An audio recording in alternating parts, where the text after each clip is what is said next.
Welcome to the 5-2 Diet podcast. All the tips and information you need to lose weight and feel great with intermittent fasting. I'm Kate Harrison from the 52dietbook.com. I've lost 31 pounds, that's 14 kilograms, and it's transformed how I eat and how I feel.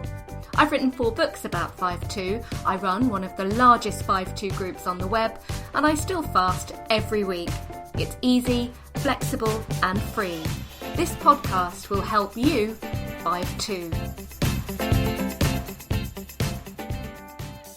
Hello and welcome to the 6th 5-2 Diet podcast with me, Kate Harrison. In the first 5 podcasts we've spent quite a lot of time talking about the nuts and bolts of 5-2. Fast days, non-fast days, TDEE, all sorts of initials. This time we're going to take more of an overview, how 5-2 is going to fit around your life so much better than lots of full-time diets. So today's topics include how you're going to integrate your 5-2 life around the other commitments in your life, having fun, working, spending time with family and friends. We're going to talk as well about how you might bring up the issue of fasting with younger people in your family. We will discuss holidays and celebrations and how 5-2 can fit around those. And finally, there's been a lot of talk in the last couple of weeks, it's January 2015 as I record this, about a BBC show, What's the Right Diet for You, which included a version of intermittent fasting and has provoked a lot of discussion in our 5-2 group. So I thought I'd just give you my take on that. But first of all, it's diary time, yes, and the latest instalment of mine is relevant to today's topics. So we're going back to August and September 2012, and I'm going to relay, reading back my diary, how quickly I found 5-2 fitted in with my routine, party time, and even my passion for baking. Kate's 5-2 diary. August is party month. I knew when I decided to embark on this new diet that August wasn't going to be easy. I had lots of parties and events to go to, and so I reasoned that my diet was A, going to be hard to follow, and B, probably more about stopping the rot than helping me lose any weight. In total this month, I fast for 7 days, not one after the other, obviously, and my expectations are realistic. I hope at the very most to have stayed the same. But when I weigh in on the 31st of August, it's a lot better than that. 156 pounds. Total loss so far, 5 pounds. Hooray. That is definitely a bigger loss than I was expecting when you consider I'm not dieting most of the time. Okay, 5 pounds is not dramatic, but it's definitely showing. My clothes are looser. My confidence that I can lose weight this way is definitely increasing. Could this be the thing I've been looking for, at long last? Into souped up September, and with party month over, it's back to reality. I like autumn, and I like the chance to give the diet a proper go now. The 5 pounds, or 2.3 kilograms I lost last month is a great start. It also feels sustainable. I'm now settling into a routine, fast days and Mondays and Wednesdays, so my weekends are free for eating out and enjoying myself without any calorie counting. I'm also skipping breakfast on my fast days except for my much loved espresso-backed coffee, and although I am a keen cook, on fast days so far I've been relying on really simple foods, salads, ready-made soups, perhaps some berries and yoghurt. But it also means I can begin to plan to enjoy doing baking at the weekends, something that was completely out of bounds when I low-carbed or calorie counted the whole time. Of course on 5-2 I'm hardly doing any calorie counting, even on my fast days. I'm using the myfitnesspal.com website and app sometimes, but I'm actually getting to know by instinct what the right level of food is. Beetroot power. The weather changes mid-month in September and I worry about switching from salads to relying on soup, so I experiment with the chunkier ones you can buy in pots in the supermarket. Even the ones with cheese or cream rarely contain more than 150 calories a portion, so they'll usually form the basis of my food for the day. I also rather like that most of my food is contained in one pot. A fast looks much less daunting then. One of my top choices is beetroot. I'm actually surprised I haven't turned beetroot pink, as my fast days often include some of the red peril in some form or another, especially the sweet fire spicy beetroot I can eat by the bucket load. Still, it's whatever works for me. On top of my daily soup ration, there's then room for a couple of 100-calorie snacks or treats. Beetroot, obviously, some frozen berries with yoghurt, and maybe a tiny bit of muesli for texture, an apple, a banana, the world's smallest portion of tortilla chips. One evening I'm meeting friends and I don't want to cancel, so I even allow myself a very small 100-calorie glass of wine. It does seem a bit decadent and maybe unwise, to be fair, to be using a fifth of my calories on alcohol, but at least I'm a cheap date. My doll's house portions, smaller portions of normal meals, are slightly surreal, but it's only 2 days a week, so I don't care. I can see how the measuring and weighing could become an obsession and not altogether a healthy one, which is why I think the days when you eat what you like are important for psychological as well as physiological reasons. This is about enjoying the pleasures of food, which is so often absent in a diet. Feasting, not feeding. I've decided for now to call my eating days feast days. On the web, people sometimes call them feed days, which to me has a slightly farmyard feel about it, and also reminded me a bit of an article I'd read about feeders, those men who like to date larger women and watch as they eat a lot. Those two ideas, somehow they're not really fitting in with my hopes for this lifestyle, whereas feast feels better. The point is not to indulge in a Nigella Lawson-style frenzy of cakes and puddings, but to savour food on the days when you're free to eat what you like. I'm also finding that the early tendency to overdo it slightly on my feast days is reducing as I get used to this diet. One reason is that after counting the calories the day before, I'm more aware of what everything contains. So a chocolate brownie from Costa is something I choose to savour after a small lunch, rather than something I bolt down unnoticed as I run for the train. And a brownie can taste so good. The other reason is all your senses are really heightened after a day of fasting. Even a single slice of peanut butter on toast feels like a feast after a day when I've managed just fine on fewer than 500 calories. Weigh-in time again, end of September the 30th, 152 pounds. That's a total loss in under 2 months of 9 pounds. I've slowed down a little, so it's still not a dramatic weight loss, but at this rate, I should have lost a stone or more by Christmas and be back into the healthy BMI or body mass index zone. It's a steady reduction, I know, but it feels like a huge breakthrough. When I remember how I felt in July, that my weight and my attitude to food were out of control, that I had no way of stopping the rot, I feel really lucky. And of course I am seeing the difference. My clothes are looser, even my bra needs adjusting. Could the dreaded back fat, one of those daily male obsessions, be facing its nemesis? So back to 2015 now, and whenever I read my diary back, it's a surprise to me, something interesting.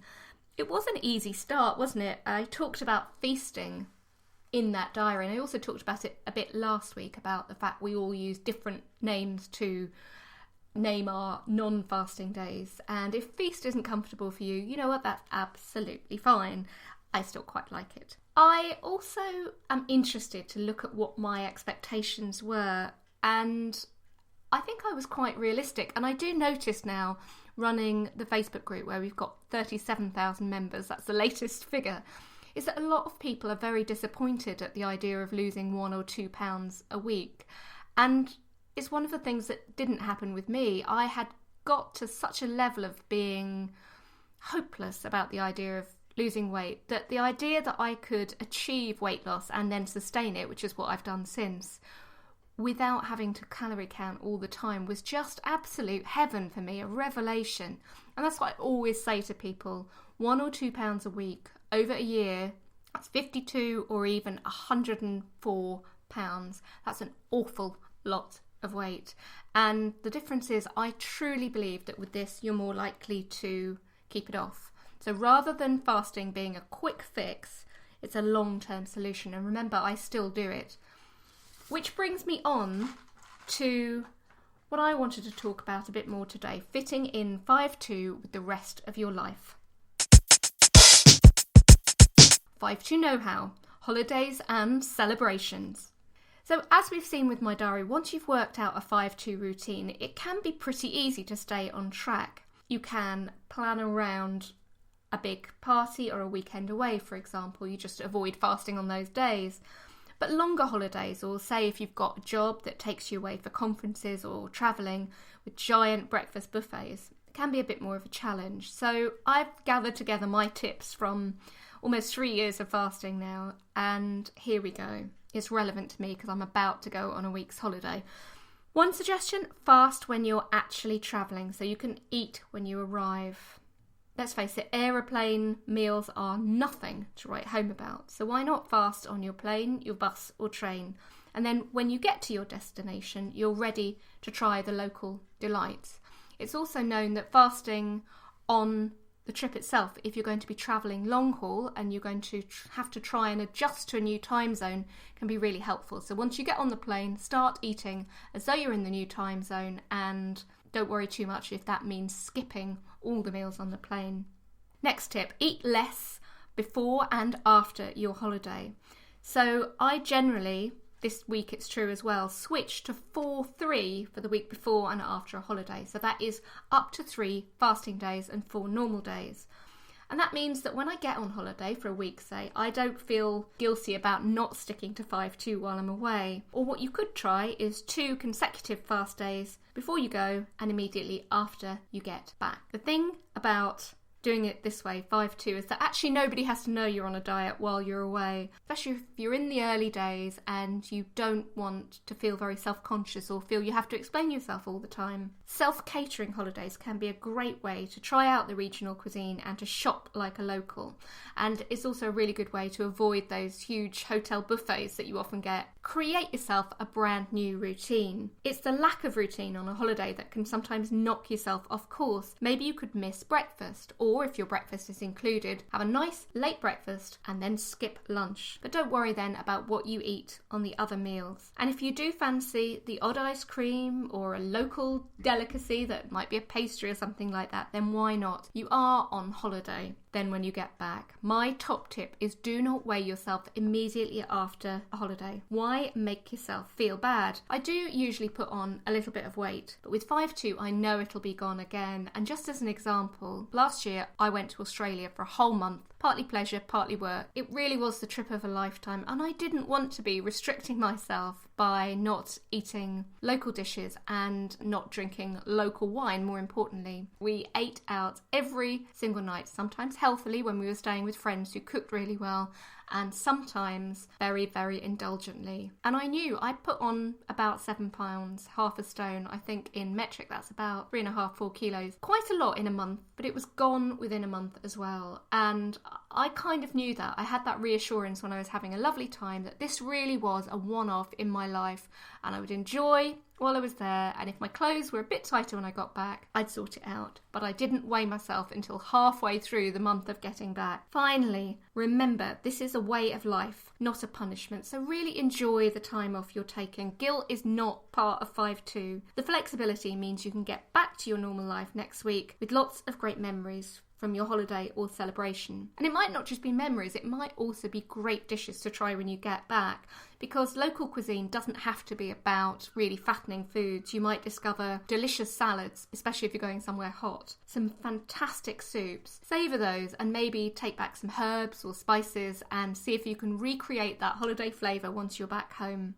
Let me know what you think of the tips. If you've got any of your own, remember you can add them on the 5-2 hotline where you can actually record your questions or your tips. It is at speakpipe.com/the52diet. That is speakpipe.com/the52diet. Or you can tweet me your questions at the52diet or email me kateharrisonfeedback@gmail.com. So, family celebrations and holidays, they don't have to be difficult. But what about juggling family life and everyday life with your fasting days? A really common question I'm asked is, how do I diet when the rest of the family don't need or don't want to join in? There are a couple of things to think about here. First, there are the practical issues surrounding cooking for everyone. And secondly, whether you want your younger children to realise you're dieting. especially as fasting is not something that children or teenagers should consider because they're still growing and we have no research on how it might affect them. Not a good idea. Let me address first of all then this whole issue of family meals and fast meals and how to juggle them, because you mostly don't want to be cooking two separate meals. If you are all eating together in the evening, which is one of the fun things about family life, many of the meals that I've prepared via my website or via my 2 recipe books, the Ultimate 5-2 Recipe Book and the 5-2 Good Food Kitchen, will often appeal to other family members as well. My suggestion here is serve what you're having, but bulk it out a little bit for people who aren't dieting. So it's very easy to add a few potatoes or chips and rice, normal rice, or other side dishes to curries, stews, anything you'd normally serve rice with. Your family probably won't even notice you're not eating as much as them. If you're worried about being tempted, if you do decide to prepare something quite different for the rest of the family, say your taste and theirs are completely different, well, schedule the dishes that they love and you hate for your fast days. Then there's no way that their leftovers, if there are any, will knock you off track. You know that thing where you're sneaking stuff to the bin, it seems like a waste, so you grab a bit of what they're having. Well, just make sure you're cooking stuff you really don't like. You can also maybe plan a fast day for when you're being the family taxi service and they have lots of activities. Find something else to do in the car rather than snacking. Take a book, listen to these podcasts even, and then you're all going to have different meal times anyway, so they're not going to notice that you're eating a smaller meal. Another option is to look for alternatives to the favourites that the family have, but that are lower in calories for everyone, so no one notices. For example, pizza recipes that involve, say, using a wrap, a bread wrap as a pizza base and choosing different toppings. So you can make that from scratch and just add slightly less topping to your own. Of course, in many cases, 5-2 can be easier than a regular full-time calorie controlled diet, because with 5-2 you can eat most of the time what your children and partner are eating. It's only those 2 days a week when you're being a bit more careful. Coming on from that, it takes us onto the issue of whether you should tell or not tell. We all want to set children a good example, don't we, and instill sensible attitudes to eating and food. So you might be a bit concerned about how to explain fast days, especially as 5-2 and intermittent fasting is a relatively new idea. Some of our forum members over in the Facebook group are very happy telling their older children all about the diet. Others, though, prefer to avoid the subject. Perhaps they had bad experiences of seeing their mum being neurotic about food and they don't want to pass that sense of worry or concern onto their children. There are ways around that. Perhaps you say that you've already eaten. Perhaps you already have. The choice of language and having a bit of a think about that can help. So one mum calls her fast days her cleansing days, and she calls her non-fasting days her nourishing days. You can also use 5-2 as a chance to discuss healthier food choices and the fact that treats are part of a balanced diet but shouldn't dominate and should be just for a now and then. I do believe this plan can help you balance your approach to eating and also help you control your appetite. So in the medium and longer term, that improved attitude towards food will set a great example to your children. Partners can have their views on this too, and not always helpful ones. They may not understand the science, in which case getting them to read one of the books or one of the web pages might help. Or they may try and sabotage your fast days by offering you cakes or sweets. Sometimes change of any kind, even change for the better, can make other people uncomfortable. So sit down and explain why it's really important to you that you're doing this, and just ask for their help. One of the easiest ways to handle adults, that could be partners or adult children, is to recruit them to the cause too. Once they see the difference it's making to your weight or well-being, it might well be very easy to convert them. Finally today, I said I'd say a few things about the BBC programme, What's the Right Diet for You? This was a 3-parter shown early in January 2015, and it took 3 groups of people and it divided them by their needs, if you like. It did some genetic testing and it also did some psychological testing to work out whether they were constant cravers, emotional eaters or feasters. These are the 3 categories that they put them into. Now, because one of the group, the constant cravers, was given a form of intermittent fasting to try out to see if that would work for them, it prompted a lot of discussion in our 5-2 group, partly because the regime they were following was a little bit different from what we do with 5-2. So with 5-2 it's really simple, 500 to 600 calories on 2 fast days a week, and no really detailed guidelines on what to eat the rest of the time. On this programme, the BBC programme, they were around about 800 calories. They were also advised to avoid higher carb foods on those fast days. So that was avoiding potatoes, rice, bread, anything like that, and sticking to lower carbohydrate vegetables and protein sources like eggs, chicken, tofu, that sort of thing. Lots of people then started panicking a bit in our 5-2 group and started worrying if they were doing it all wrong. So I did want to say my thoughts on it, which are that we've shown that for many of us 5-2 really worked, this simple approach. Now there is nothing wrong with adapting and changing the intermittent fasting approach. Low carbing on those days if that's something you want to try, or going up to 800 calories if it's something you want to try. You know what, that's fine. But I think that the 500 to 600 target is a good one to start off with because it's designed to try and maximise the health benefits of fasting and to keep the weight loss at a high-ish level, at a reasonable, sustainable, but, you know, a level that will make you feel motivated. 800, as was on the show, could slow down the losses, although obviously it gives you a bit more flexibility in what you eat. Personally, when it comes to low carbing, I do sometimes eat some complex carbohydrates on the fast days. A little bit of basmati rice with a curry, a thin slice of wholemeal bread if I'm having poached eggs, and my weight loss has not been affected by that. I am a bit uncertain about the wisdom of banning certain foods even for 2 days, though I know that low carbing can help speed up weight loss for some people. The BBC version also involved back-to-back fasts, so that's doing 2 fast days, one after the other, whereas for many of us doing 5-2, we suggest at least at first having a day between them. And I think that's for psychological reasons, really, because it means that you can always tell yourself, if you get a bit peckish on that first fast day, I can eat what I like tomorrow, and then often any cravings you have will actually be gone tomorrow, so you don't see that through. What they're trying to do on the BBC What's the Right Diet show is to maximise the changes that happen within the body if you are eating less, because those can help put you into a fat burning mode. The truth is though, without measuring each of us as individuals, we don't know when we hit that point. And so again, experiment. If you find that doing a back-to-back fast makes it easier for you to do, you get it out of the way for the week, fine. But if you find that you get unbearably hungry on the second day, that psychologically it's more difficult for you, interrupt them, have a normal day in between. Finally, the quiz itself.